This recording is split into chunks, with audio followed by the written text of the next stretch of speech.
Ang repentance ay pagpili mo na gawin yung kapamaraanan ng Diyos kaysa sa kapamaraanan ng iyong laman. Pakinggan natin ang testimony ng isa nating kapatid na naging maligamgam noon sa Diyos pero ngayon siya ay nagbalik loob sa Panginoon. Noong panahong nalamig ako sa Panginoon, ako po'y nawala ng direksyon ng buhay. Happy go lucky, walang panahong kausapin siya.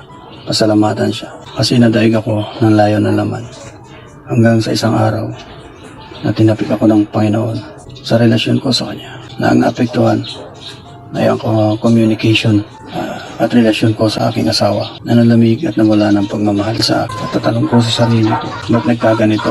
At na-realize ko na nawala ako sa track ng Panginoong Diyos. At isang araw, habang nanonood ako ng paborito kong cartoons na Naruto, bigla akong na-search ang Christian Fellowship. At nakita ko ang vlog ni Brother Mike Pineda sa YouTube. At pinanood ko ito. Ako'y biglang naluha sa message niya na para bang ako ang kinakausap ng Panginoon noong oras na yun. At nag-message ako sa vlog ni Brother Mike ng join at accept.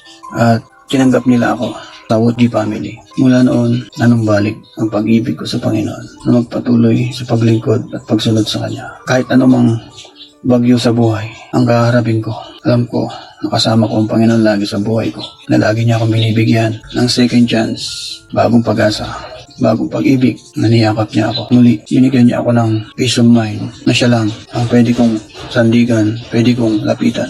Sa ngayon po ay active po ako bilang volunteer ng Woodgy at dumadalo sa iba pang ministry at naging D-group leader na rin po ako. Palagian na kaming nag-uusap ng Panginoon. Sa naman ako naroon, trabaho man o sa bahay, kinakausap ko siya. Lagi sa aking panalangin na siya lagi ang mag-drive ng buhay ko at magtuwid kung ako may nagkakamali, na gusto ko na siya na ang mag-control ng buhay ko at siya na ang maging kalakasan at katatagan ko. Kaya po mga kapatid, salamat po sa Panginoon. All glory to God. Amen.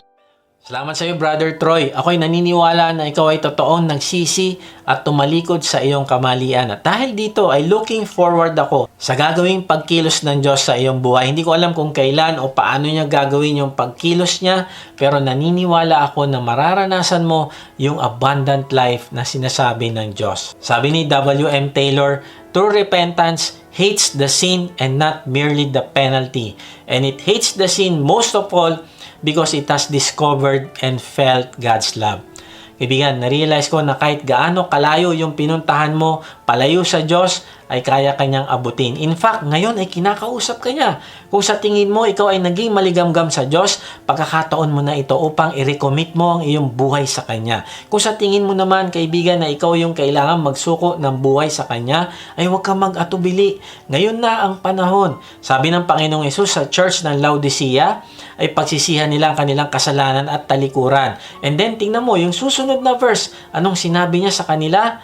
Tingnan mo, nakatayo ako at kumakatok sa pintuan. Kung diringgin nino man ang aking tinig at bubuksan ng pinto, papasok ako at kakain akong kasalo niya. Kaibigan, hindi ka gustong isukan ng Diyos at sa kabaligtaran, andyan siya lagi na nag-aantay sa iyo at kumakatok. Gusto niyang buksan mo ang iyong puso at papasukin mo siya. Gusto niyang kumain, kasalo ka. Gusto kanyang makasama sa kanyang kaharian. Gusto niyang magkaroon ng nagmamahalang relasyon sa iyo. Gusto niyang maging close sa iyo. Grabe, mahal na mahal ka ng Diyos kaya't ibinigay niya ang kanyang anak, ang Panginoong Hesus, upang mamatay sa krus at bayaran ang lahat ng kasalanan mo at kasalanan ko at kasalanan nating lahat, upang kung ikaw ay mananampalataya sa Kanya, sa Panginoong Hesus, ay hindi ka mapapahamak kundi magkakaroon ka ng buhay na walang hanggan. Kaibigan, kung ito yung nais ng puso mo, kahit nasaan ka ngayon, ay ipahayag mong iyong pananampalataya sa Panginoong Hesus, na siya ang nagbayad ng lahat ng kasalanan mo, namatay, nilibing at nabuhay na muli upang patunayan sa iyo na kung mananampalataya ka sa Kanya ay mabubuhay ka ding muli at makakasama mo siya ng walang hanggan sa langit. Kung gusto mong isuko ang buhay mo sa Kanya ngayon at kung gusto mo ding i-recommit ang buhay mo sa Panginoong Hesus, ay panalangin mo ito sa Kanya. Sabihin mo, Panginoong Hesus, inaamin ko po na ako po ay makasalanan.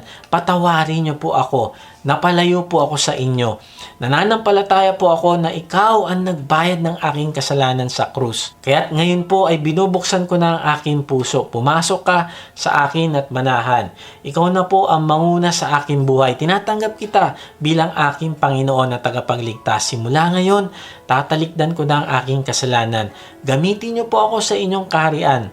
Ayoko pong maging maligamgam na Kristiyano, kung hindi gusto kong maging kagamit-gamit sa inyo para sa ikararangal ng inyong pangalan sa buhay ko. Amen. Sa ating pagtatapos, sa iiwan ko ito sa iyo. Sabi ng Panginoong Hesus sa susunod na verse sa Pahayag 3:21-22, ang magtatagumpay ay bibigyan ko ng karapatang umupo na katabi ko sa aking trono. Tulad ko na nagtagumpay at nakaupo ngayong katabi ng aking Ama sa kanyang trono. Ang lahat ng may pandinig ay makinig sa sinasabi ng Espiritu sa mga iglesia. Wow, grabe. Ang ibig sabihin, kahit gaano pa kalalim yung naging kasalanan mo dati, kahit pa gaano katagal kang naging maligamgam sa Diyos, pero kung magsisisi ka, you will act on His Word. Isasabuhay mo ang lahat ng sinasabi niya sa iyo. Magiging kagamit-gamit ka sa Kanya, then you will reject worldly affection. Titigilan mo ang pagsang-ayon mo sa sanlibutan, and then you will choose to repent now. Tatalikuran mo ang iyong kasalanan. Tignan mo ang pangako ng Panginoong Hesus sa iyo. Sabi niya, sa magtatagumpay ay bibigay niya ang karapatang umupo, nakatabi niya sa kanyang trono. Grabe, balang araw ay tatatag ng Panginoong Hesus ang kanyang kaharian sa kanyang pagbabalik. At kung ikaw ay magtatagumpay, ang sabi niya, uupo ka katabi niya sa kanyang trono. Kasama ka sa kanyang administrasyon. Isa ka sa mga mamamahala at mamumuno sa kanyang kaharian.